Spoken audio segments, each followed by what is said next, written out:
Good afternoon, and welcome to the Chamber's Business Speaker Series. I'm Norm Becker, Chair-elect of the Greater Albuquerque Chamber of Commerce and CEO of New Mexico Mutual. Thank you for joining our virtual event today, the second of 4 Business Beat events, allowing for the business community to hear directly from high-level experts and decision makers on timely and relevant topics. Today, beat number 2. We're going to have a presentation on the state finances and economic recovery, just days after the release of the new revenue projections by state economists. And who better to talk to us than New Mexico's top budget expert and one of the most respected people to have ever served in state government. Before I go any further, however, I'd like to recognize some of the great companies and organizations who are sponsoring this speaker series.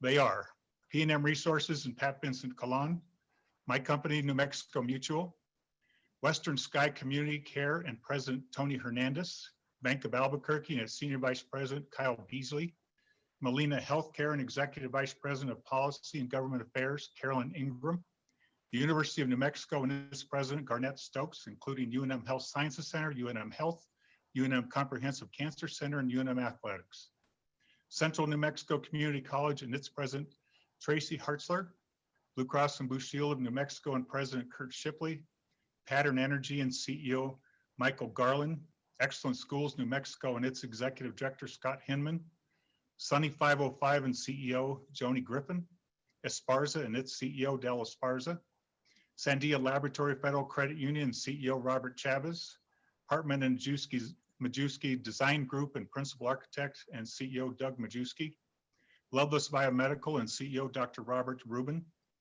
KOB TV4 and General Manager Michelle Donaldson, Comcast and Vice President Chris Duncanson, U.S. Eagle Federal Credit Union and President and CEO Marcia Majors, General Mills and Albuquerque Plant Manager Isabel Capones, True Health New Mexico and its President and CEO Mark Epstein, Fidelity Investments and Vice President of Public Affairs Leanne Kravitz, KPMG and Managing Partner Fred Winter, New Mexico Bank and Trust and its President and CEO Greg Leindecker, Bohannon Houston, its President and CEO Bruce Stidworthy, U.S. Bank and its Regional President Paul DiPaolo, Decker Parrott Sabatini and founding principal and architect Dale Decker, and New Mexico Gas Company and President Ryan Shell. Again, thank you all to these great sponsors for their engagement and generosity. We appreciate every one of you. To introduce our featured speaker today, we have Tony Hernandez with us. Hello, Tony. Hey, hello, Norm. Tony is president of Western Sky Community Care, a wholly owned subsidiary of Centene. He previously served as COO of Ernst Health and was the founding CEO of Ernst Health's first hospital in Las Cruces.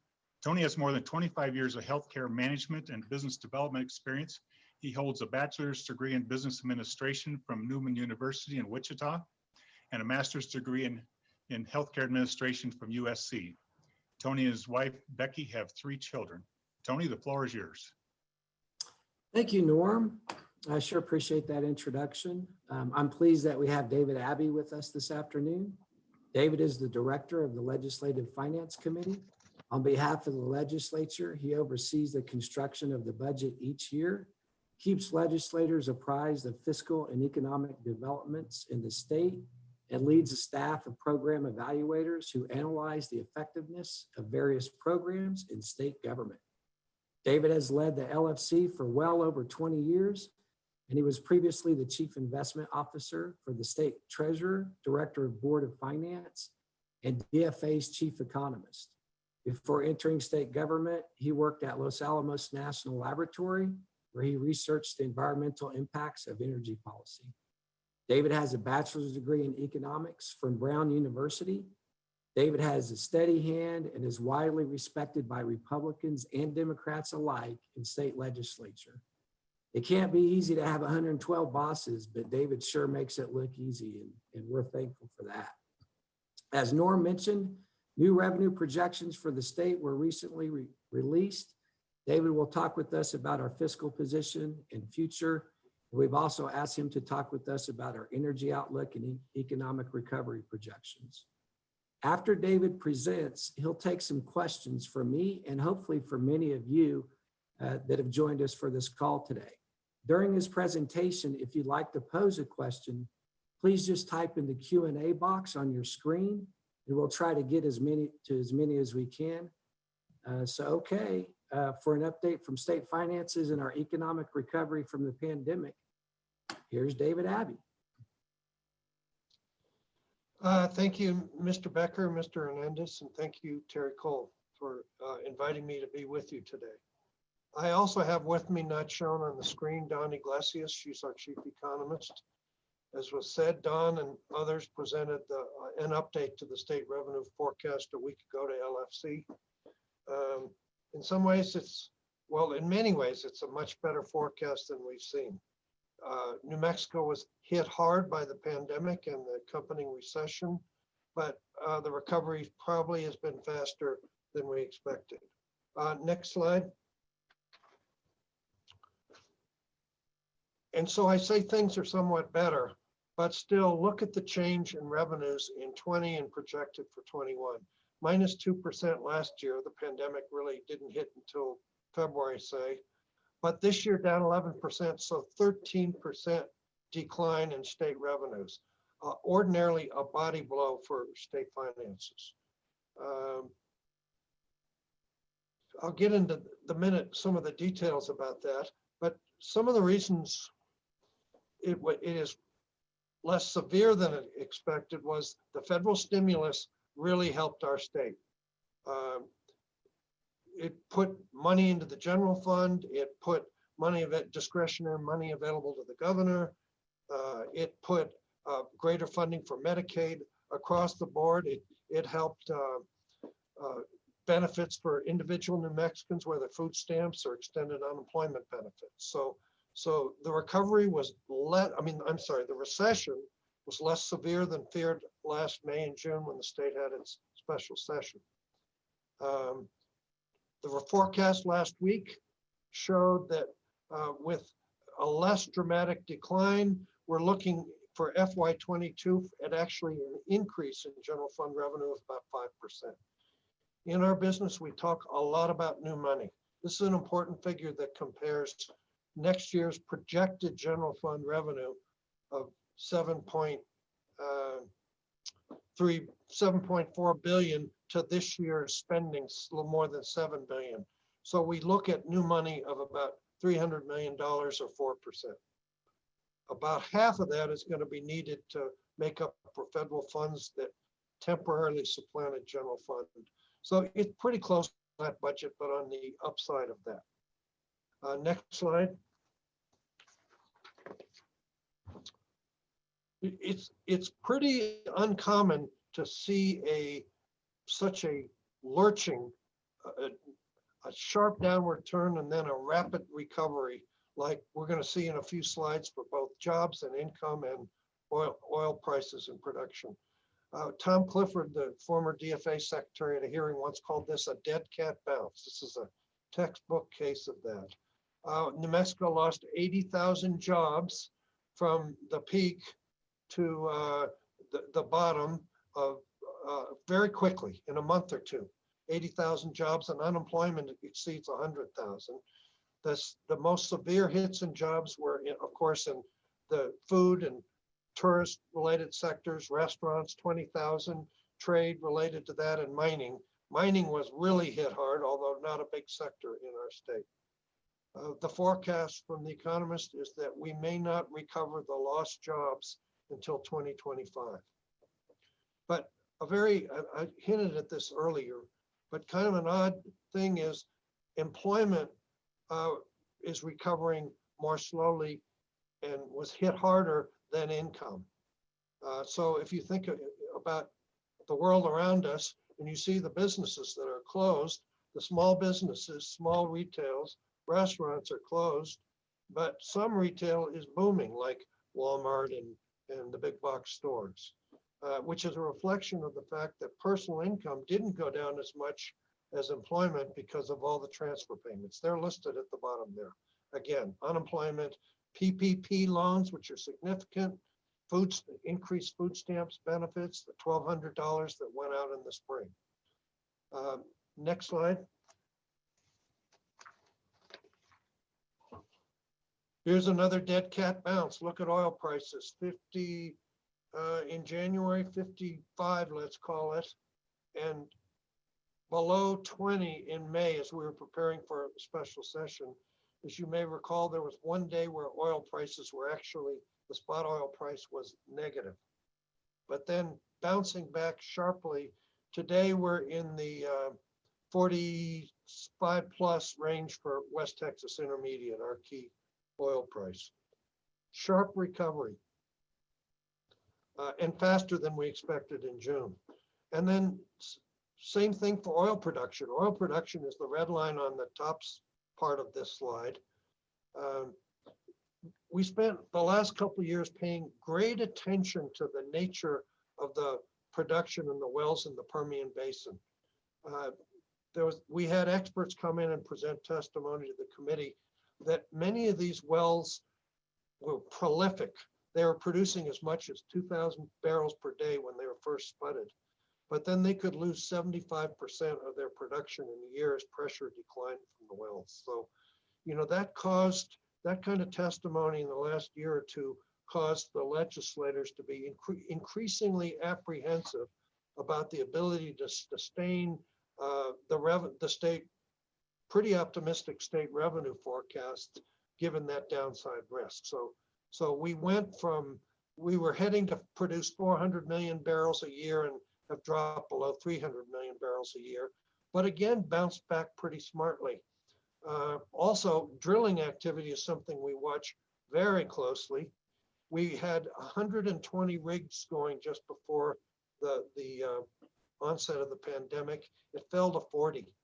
And these rigs are, the cost of a well could be 5 million or more. So drilling activity generates a significant level of gross receipts taxes revenue for New Mexico, as well as local governments in the Southeast. And that kind of decline really affected both state finances in the gross receipts tax and local revenues in Southeast New Mexico, Eddy and Lee County. But again, production has come back pretty quickly. And then the blue line is natural gas.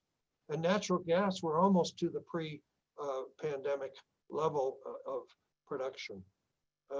But the last point on here is important. We found out kind of what we thought, but the Permian Basin is prime real estate. It has the lowest break-even price for production in the nation. It's thought to be in the range of $35 to $40 a barrel.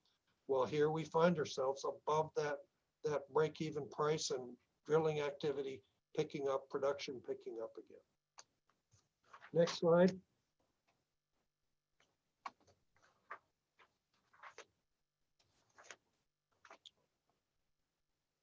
I'm going to get ahead of myself slightly, but I've got another slide on this. But New Mexico's finances are so dependent on oil and gas.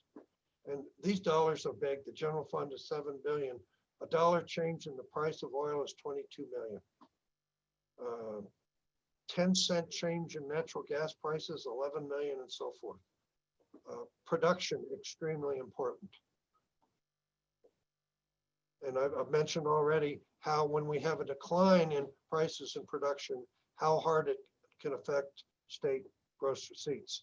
Let's see, Eddy and Lee counties and out-of-state receipts related to drilling activity accounted for over 90% of the projected $480 million decline in gross receipts tax collections in FY21.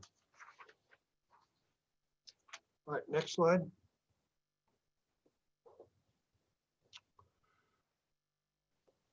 We spend a lot of time thinking about how volatile our revenues are, how to stabilize them, what's the right level of reserves to have. 30 years ago, we thought we only needed 5% of general fund and reserves. And that 5% is still a pretty standard target for most states. They have somewhat stable revenues with, you know, the three-legged stool of sales, property, and income taxes.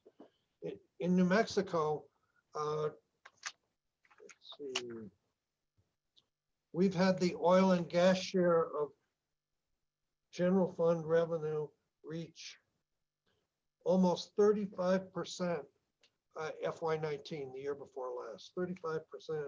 and including the permanent funds, almost 50%, 47% or so. And we lost the 35% direct from oil and gas went down 8 or 9% to 27%. Still quite high. And if you think about that last slide, how sensitive we are to changes in prices in production, we need to think about having a significantly higher reserve level than used to be considered necessary.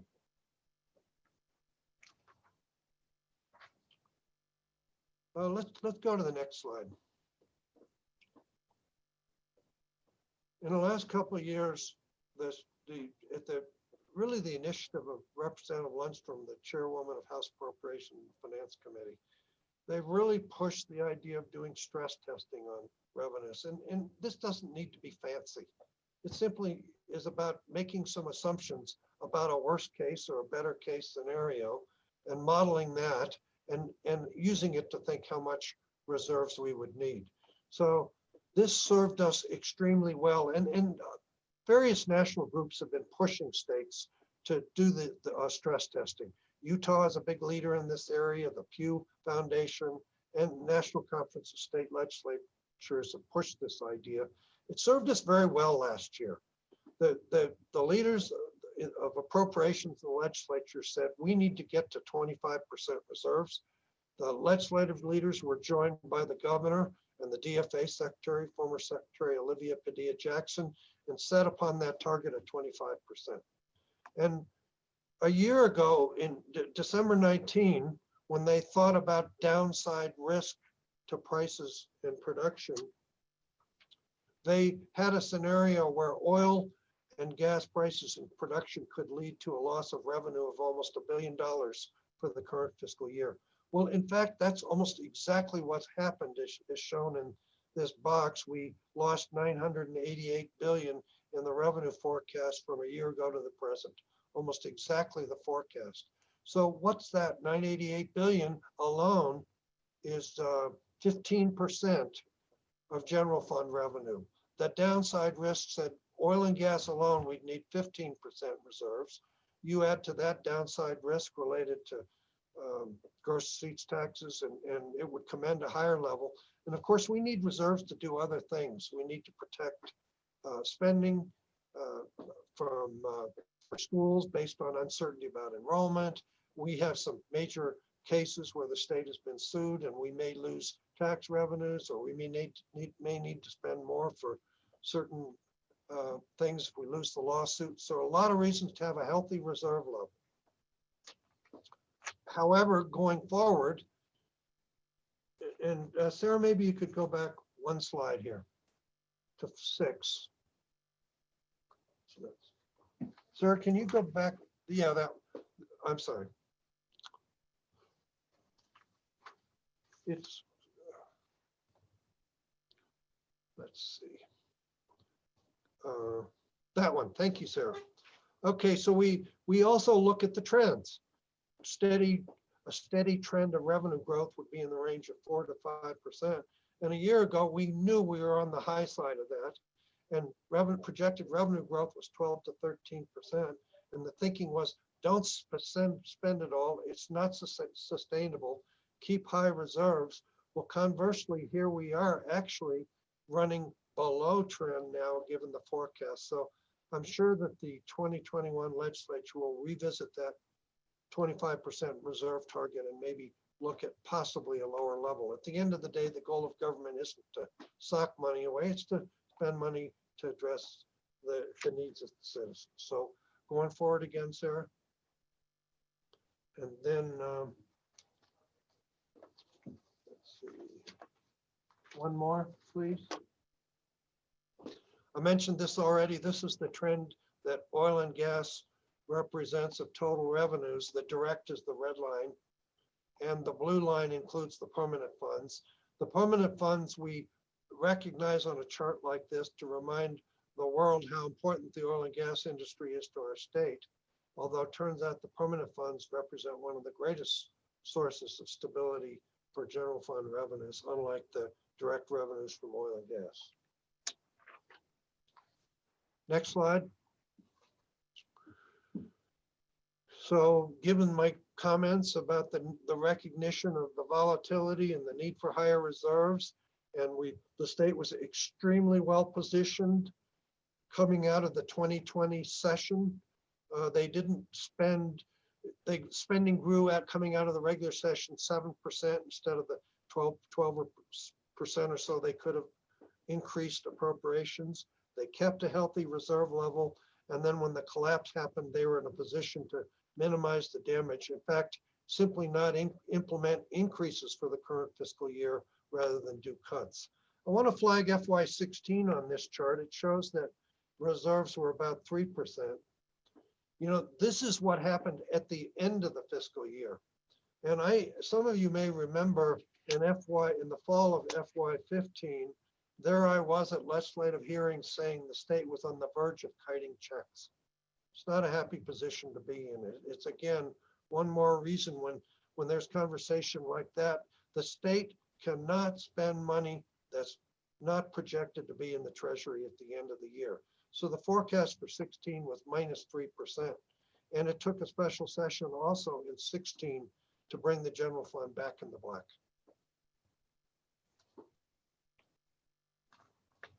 Next slide, Sarah. So here's a picture of the last decade, a little more. We called the last decade the lost decade, the last 10 years or so. We started out with fewer jobs in 2018 than we had in 2008. 2008, just prior to the Great Recession. And certainly there were a lot of concerns about the ability of state spending to keep up with the needs. But more than a lost decade for addressing citizen needs, it's the volatility of a chart like this. Any enterprise depends on good planning and the ability to make commitments and knowing that they can be sustained. And what this chart shows is that our current revenue structure doesn't allow the stability that we need to conduct good planning. That if appropriations are made to projects, that they can be kept without trying to roll them back from the first time there's a revenue hiccup. You know, so FY11, FY08, the blue line is spending growth. So we go into FY08 and spending grows 11%, and then the Great Recession hits. The revenues only grew 4%. And then we have to cut spending in 11%. So lurching back and forth between strong revenue growth and then into the negative, 3 or 4 cycles. And if we went back another couple decades, maybe not as frequently, we're going to see the same kind of boom and bust cycle in state finances, such a great dependence on oil and gas. So I know that Senator Worth and others, the majority leader of the Senate, are going to have an increased conversation about revenue structure and how to promote more stability to avoid this boom and bust cycle that we seem to be mired in. Okay, next slide. So here's perhaps a familiar chart. Where does the money go? And I know many folks might say about state finances, why don't we cut the unimportant stuff so we can prioritize the important things that folks would think of, the important priorities of education, health, and public safety? Well, in fact, that is what the state general fund prioritizes. 85% of revenues go to public schools, higher ed, or Medicaid. And all the rest of government is 15% or less. The court system is only 3% of spending. The legislative branch is a couple 0.1% of spending. The interesting thing about this chart, it shows consistently health, Medicaid, public safety have been the priorities in education, but Medicaid has grown dramatically. I'll come back to that in a second. Schools went down from almost, I'm sorry, I didn't mean to, I'll come back to Medicaid. Schools were almost 50% of the budget a few decades ago. In FY93, say last century, 48%, and fell to 44% and then stabilized around 45. Higher education, so important as well to our future prosperity, declined from 17% to now 12.5%. That's the dotted blue line. And why did they decline? Most of everything else is fairly stable. And higher ed and schools declined because Medicaid became an increasing share of the budget. And Medicaid is an outstanding program for our state. 44% of New Mexicans are served by Medicaid. You know, a wide range of New Mexicans with disabilities, low-income New Mexicans. It's expanded significantly. You can see that jump about FY13. We now cover low-income adults up to 138% of poverty. You know, that's, and the match of the federal government for Medicaid is generous. The base match is 72%. And for what we call the expansion population, which happened with the Affordable Care Act in about FY13, with the expansion population that was initially covered at 100%, it's still 90%. So Medicaid is pouring federal funds into our state, which in many ways has been an engine for our economic growth. But it's the Medicaid share of the budget grows because more people are getting services, or because of medical inflation, something else has to give in the budget. And the downside of that is the decline in the shares of the budget for public schools and higher ed. And those very issues are going to confront us again as we move to the 2021 session to build a budget for FY22. We talked about new money of 300 million, and the department forecast showed a need for Medicaid, 50% of the budget of 160 million, or half of the available funding. We don't have that. We're going to have to figure out other ways to manage that. Next slide, Sarah. I'm going to talk about the budget outlook for the 3 or 4 biggest parts of the budget. Public school, most important of all, 45%.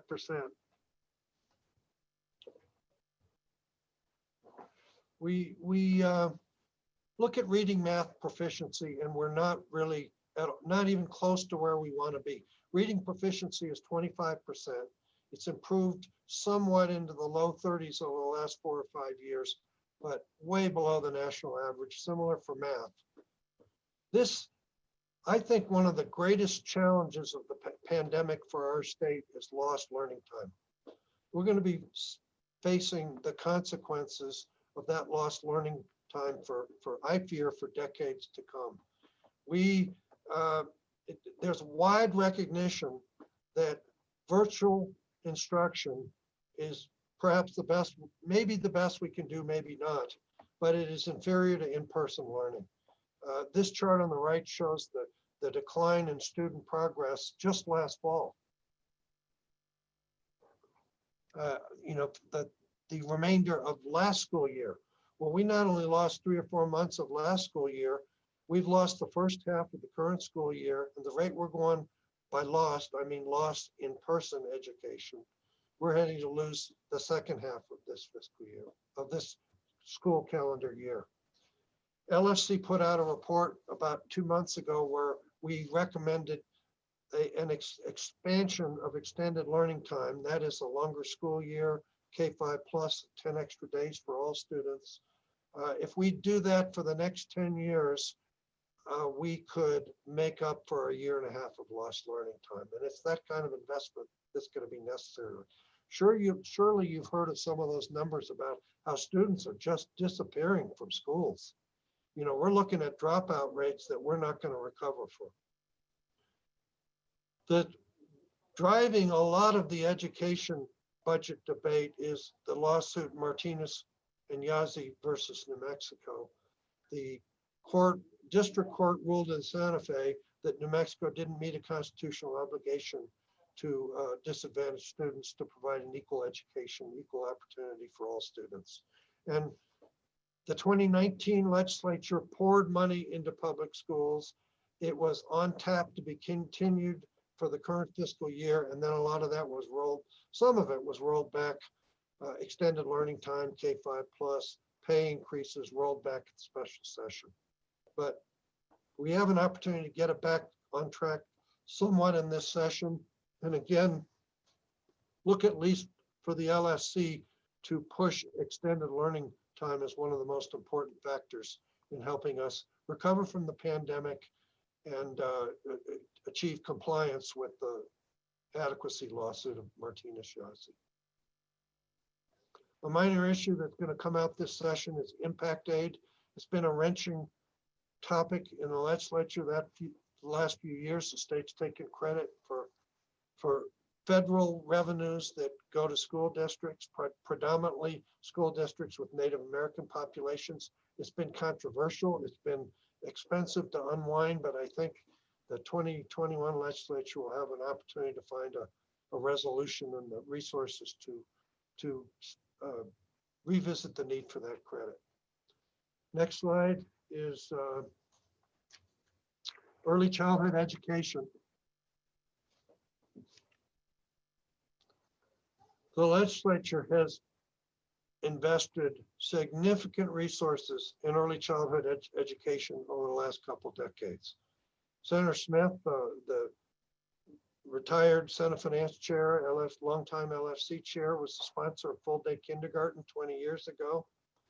By the mid last decade, we moved into more pre-K.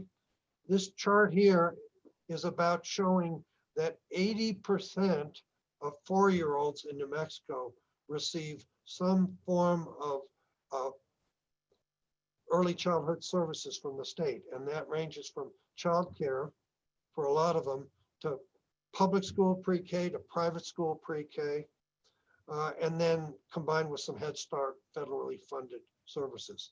We've got about almost half of the 3-year-olds are in some kind of early education program, pre-K or childcare or Head Start. So we've made great progress. The LSC for years has pushed a program called home visiting, which is with about 73% of babies in New Mexico being born on Medicaid. And we found out ways to have Medicaid pay for in-home services for newborns to promote healthy brain development and minimize child trauma. It's hugely promising for our state if we can get more children and families to participate in that home visiting program. We'll still hear a lot of conversation, however, about the need for greater investments in this area, particularly at the ages before 3. And we'll hear a lot about the need for better quality and for full day programs, and maybe in childcare for higher subsidies for low-income families. Next slide. Higher education, supplanted by Medicaid, is the second biggest, one of the largest sectors besides public schools and Medicaid. New Mexico has a funding formula for higher education. It's a base plus formula. We are trying to shift to make a growing share of general fund spending, recognize funding for outputs of the universities, increasing graduation rates and increasing persistence, and higher graduation rates of disadvantaged New Mexicans. Higher ed, although they've lost the share of general fund, they have some advantages. They can raise tuition. Many of them, especially the 2-year schools, can raise property taxes. Tuition increases have been pretty dramatic. Look at UNM increased full-time tuition by 21% for the fall semester we're in. And even as we have a slightly declining general fund share, the spending has still grown. That's the state appropriations are the black line on the top right, so grown slightly over a 5-year period or so. But enrollment is declining because of declining birth rates that have worked all the way through high school. Graduation rates have come up a little bit, but are still not where they need to be. So declining enrollment, higher tuition, even completion of degrees. On the right, we show a, let's see, Bachelor's degree, the blue line, a 6% decline in bachelor's degrees for a 5 or 6 year period. That's 2020 over 2016. And the one area that looks good, 42% growth, well, that's certificates, which can be useful, truck driving, but they're not the most valuable kinds of awards that institutions can achieve. There'll be a lot more conversation about how to streamline colleges and universities. Look at the last bullet. New Mexico offers 3 times the number of academic programs per capita than Arizona and almost double that of Texas. So a lot of institutions, a lot of programs. Next slide.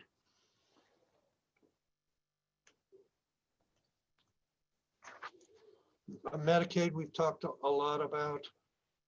It'll be challenging to meet the spending request of the department that are driven by healthcare inflation and rising enrollment.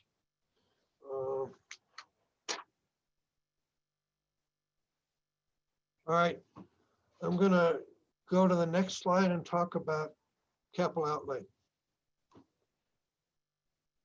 We've left the general fund operating budget at 7 billion.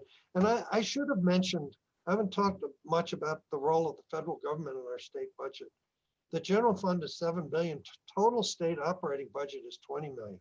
Medicaid alone, the federal match is 7 billion, just as big as the general fund. So we talk so much about general fund and don't pay enough attention perhaps to the federal revenues come in. They were instrumental in helping the state deal with the pandemic and lost jobs and so forth.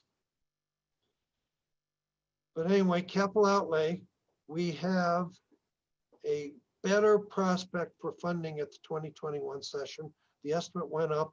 Severance tax bonds will be about 450 million. LSC has a recommendation for about half of that.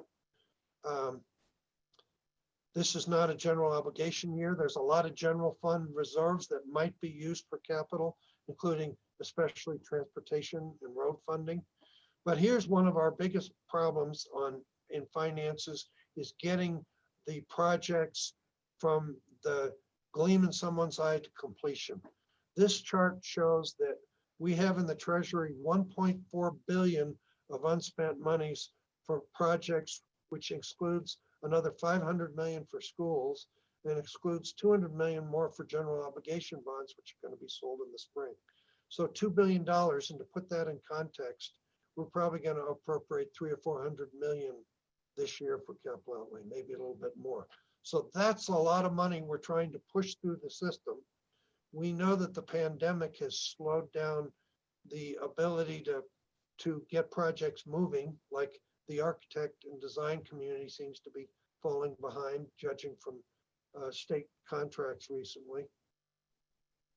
So infrastructure spending is so important for our state, roads, sewer, water supply, state buildings, yet we're trying to push too many projects through. I think there are 3,000 projects that have been appropriated and not completed.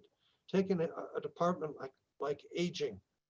Aging has more than 300 outstanding projects with only 4 or 5 staff running the program. So LFC puts out a report for every member advising them of what projects are in their district. Legislators, of course, don't have staff. They're counting on us to help them, but ultimately they almost have to bird dog these projects themselves. Okay, a little bit about revenue.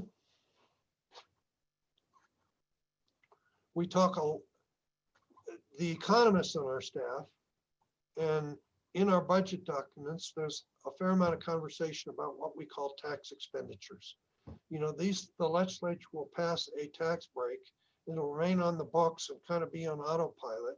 And there hasn't been enough attention to account for the cost effectiveness of the tax breaks and whether it's achieving the goals we set. You know, and so here's a list of the top 10 of them. The food deduction, which is exceedingly popular in many quarters of the legislature and popular in the public mind, is one of the biggest tax expenditures shown here at 245 million. What's interesting about this is we're actually paying local governments $245 million for taxes we don't collect. That's what happened when the tax break on gross receipts tax break on food happened. Similarly on prescription drugs, 100 million. Film is highlighted here. There's been a lot of conversation about film. Everybody loves the film industry. They're great paying jobs. It's great for our economy, or it's great for our society to have a creative sector, producing things that folks like, but it'll be a growing cost to the state. Just to put in context, there was a conversation about that this morning at one of the interim committees. And the thing about the film credit is it's a credit that is paid every year. So unlike JTIP or LEDA, which are front-end expenditures to induce industries to create jobs, they tend to happen one time. The film credit happens every year on a recurring basis. Next slide, I think it's my last slide. I just want to flag some revenue issues that have come up. LSC didn't recommend them. I'm not recommending them, but they're out there. And it isn't necessarily that all of these are intended to start more spending. I know even this morning I heard from the House Tax and Rev Committee Chair, Representative Martinez. I've heard from Senator Worth the desire perhaps to raise revenue to cut other revenues so we can have a more stable revenue structure. But I just mentioned some of these are out there. Cannabis, many folks view that as a panacea for state finances. It's the number here shown from cannabis is 30 million a year. It might be a little bit higher, but it's not going to be a dramatic windfall, but it's out there. For the last number of years, the legislature has struggled with how to expand school and early childhood programs, and the new makeup of the legislature will certainly revisit that issue. A 1% increase in the payout from the permanent funds would raise 160 million annually. The gas tax, not necessarily this session, but sooner or later we're going to have to look at that. Easily in 10 years, we're going to have a proliferation of alternative fuel vehicles, electric vehicles that aren't contributing to the road fund. We're going to have the same wear and tear without the revenue. And then there's some conversation about a health insurance premium tax that might address Medicaid needs. That was strong, a lot of discussion on that last year. I'm sure that's going to come up again. So that's it. I covered a lot of ground pretty quickly, and I'd be ready to answer questions now. Mr. Hernandez and Mr. Becker.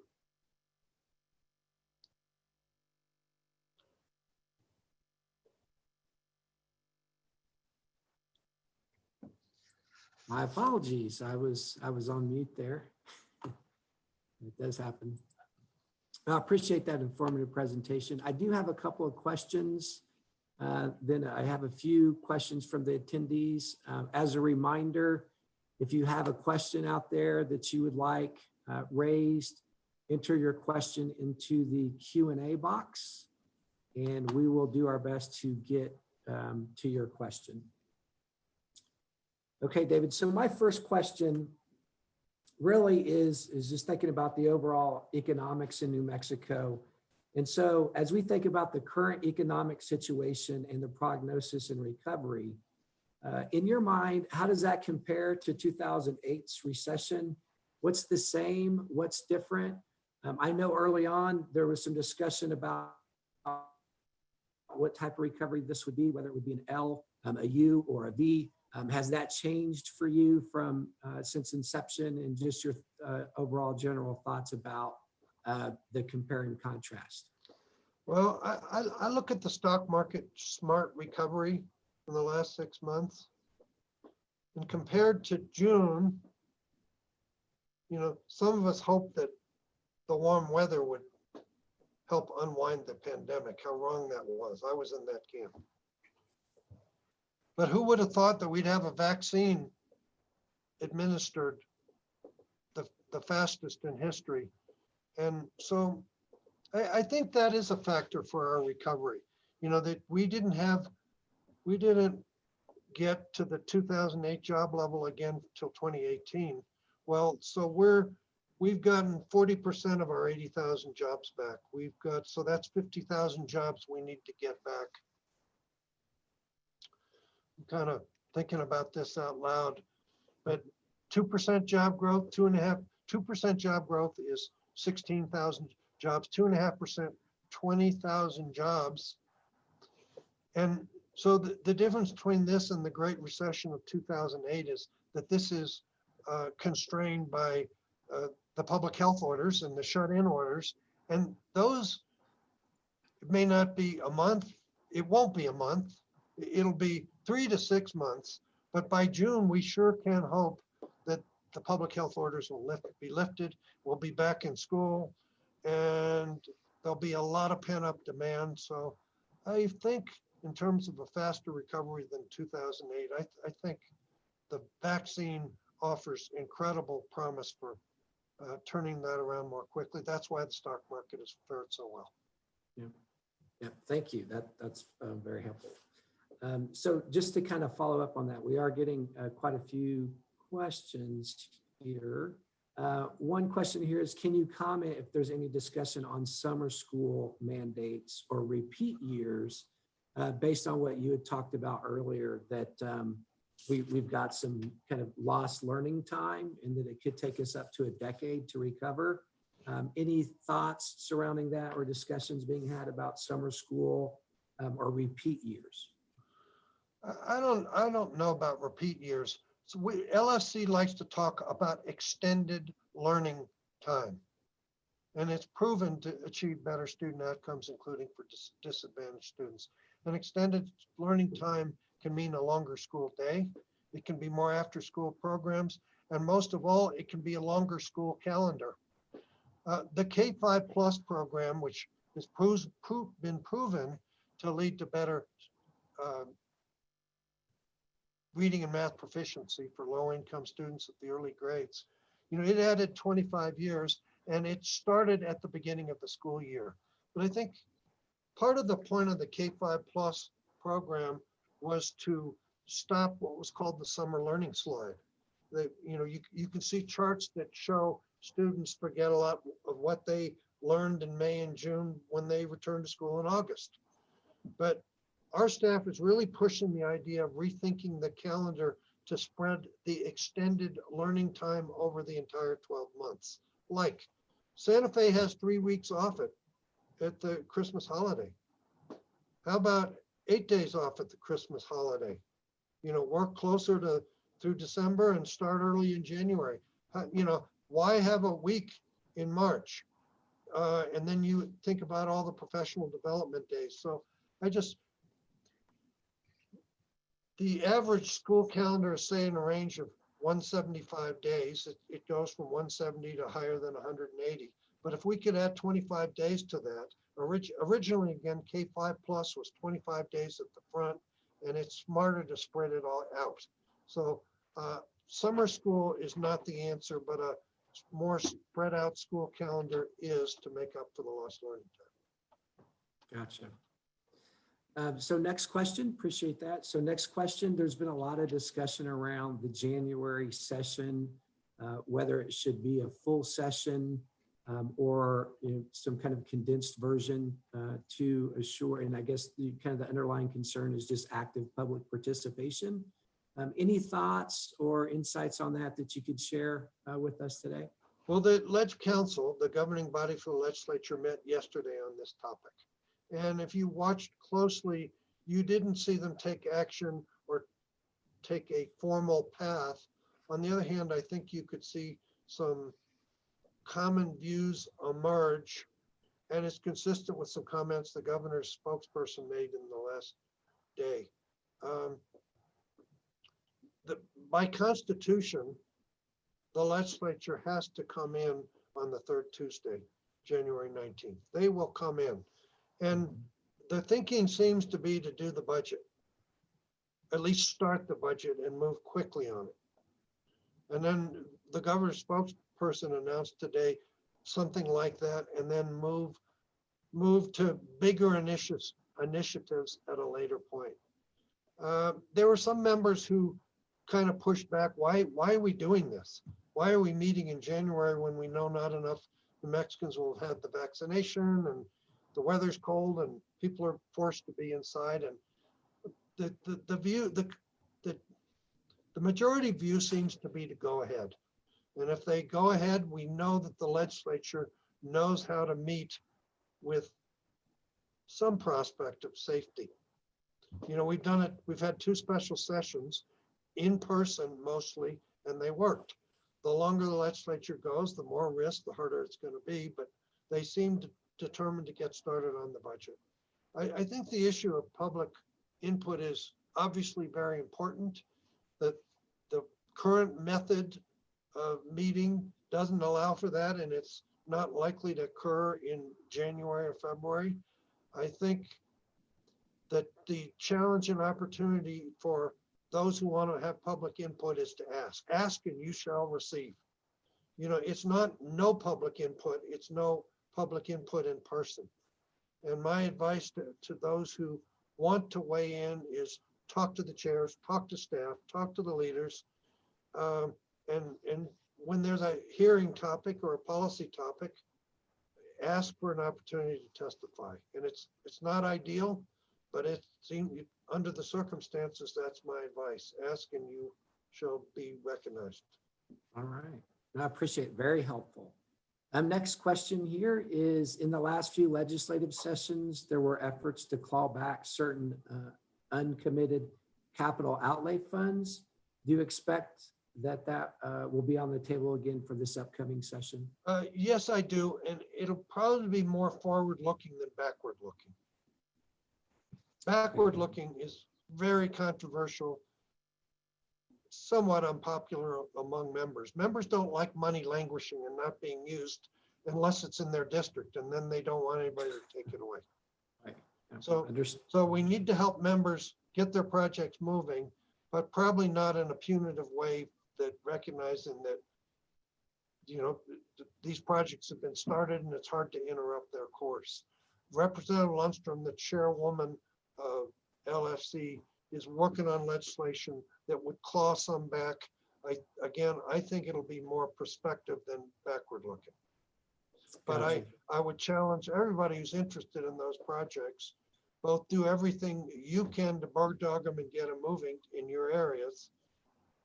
Well, mainly that. Just they need, you know, somebody has to have hands-on. I was talking to presidents of 2-year colleges. Okay, thank you. And I suggested I would want to report every month on progress, who, how, what, when, to get stuff moving. It just needs to be front and center for those who depend and want to see projects come to completion. Got it. Thank you. So this is more of a strategic question here. Just trying to pick your brain here a little bit. This comes from TJ Cook. What industries do you believe are the most promising in terms of their ability to constitute a meaningful new economic base opportunity for the state and provide a stabilizing force to the state budget due to the volatility characteristics? Primarily, I would think we're talking about oil and gas. It also would tie into a follow-up question is, do you see cannabis passing and playing a role as one of those opportunities? Well, I think the prospects for cannabis increased with this new legislature. I'm going to stop short of predicting passage, but it was awfully close before, and its prospects are better just based on the elections this year. You know, industries of opportunity, I'm keenly interested in reading about them. I would caution, I don't think the state has the greatest track record in picking them. You know, look no farther than the spaceport. Virgin Galactic lost 18% of its stock price yesterday. And we have a massive investment in that spaceport. And there are many, you know, we've seen businesses spin off, and, you know, it's going to be successful. And there are bright signs down there, but it's been a long time coming and very expensive. And it's just, we're just not that good at picking winners and losers. I'm really, from a technology point of view, everyone's talking about broadband, and for a wide range of reasons, especially because in rural New Mexico, students, many of them can't effectively learn when they can't go to school. I mean, our members of the Legislative Finance Committee would see pictures of, we were in a hearing in Red River in August, and pictures were circulated showing students on a hot summer day sitting against a porch next to a school building so they could get internet access. And so the legislators were distressed about that, the challenge of providing those services to New Mexicans who don't have the economic or technical wherewithal to get that delivered to their home. But look at the news. The news today is that space and their satellites, SpaceX got 900, I'm going to miss a digit, 900 million of federal funds went to SpaceX to put satellites that will be delivering school instruction in West Texas in a pilot program. So, you know, there's some really exciting ways of bringing broadband into Mexico. I'm interested in some that involve, you know, tethering balloons at 80,000 feet. But I just wonder about our ability to pick and choose projects effectively. Got it. Thank you. So this, I believe this will be our last question here, David. It's a follow-up to looking for other, revenue ideas or industry ideas to kind of grow revenues in the state.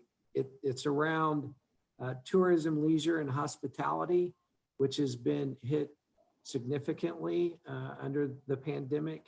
What do you see as the type of assistance needed to get somewhat of a full recovery as we work through and beyond the pandemic? Well, tourism is one of the backbones of our state economy, and it provides jobs that are extremely important to a swath of our state citizens. And the consequences of public orders and losing those jobs has really been devastating. And we need to turn that around quickly for both businesses and workers. The legislature has steadily increased the share of the tourism marketing budget. I'd say we've doubled it in 4 or 5 years. It's not much is happening now for fairly obvious reasons. The governor asked for a one-time appropriation of $25 million to jumpstart the tourism industry. The annual budget is like on the order of 9 or 10 million. So that's struck some of us as a lot, to have that great an increase. But I'm sure I can say that the legislature is looking at extra funding above the recurring amount to jumpstart the tourism sector. It's critical. Gotcha. Very helpful. Well, David, I sure appreciate you spending some time with us today and being so forthcoming and candid in your presentation. It's really helpful for us to understand what's happening at the state level. And assuming that there's, a partial or a full session that's planned, we wish you the best of luck under these unusual circumstances. And with that, Norm, I'll turn it back over to you. Thank you, Tony, and thank you very much, David, for your excellent remarks. Before we sign off, I just want to thank all of you who have joined us today, our business leaders, investors, and partners who came to our event. I also want to again thank our sponsors, PNM, New Mexico Mutual, Western Sky, Bank of Albuquerque, Molina, UNM, CNM, Blue Cross Blue Shield, Pattern Energy, Excellent Schools, New Mexico, Sunny 505, Esparza, Sandia Lab, Federal Credit Union, Hartman and Majewski, Loveless Biomedical, KOB4, Comcast, US Eagle, General Mills, True Health, Fidelity, KPMG, New Mexico Bank and Trust, Bohannon, Houston, US Bank, Decker Parish, Sabatini, and New Mexico Gas. What an impressive list. Thank you all very much. I'd also like to thank Terry Cole, our CEO, and her great staff for putting these events together and getting the speakers like we just heard from today, and David Abbey. And we hope that everybody will attend our next Business Beat event, which will be on January 28th, 8 days after the next presidential inauguration, featuring United States Senator Martin Heinrich, who will talk about all the changes happening in Washington, D.C. and the various policy priorities he's working on. I don't think you want to miss that one. I think it's going to be an excellent session. So this is our final event of 2020, and which has no doubt been a difficult year for all of us. As we head into the holiday season from the Chamber, we wish peace and health to you and your families. And let's all look forward to what the next year might hold. Have a wonderful day. We'll see you next year.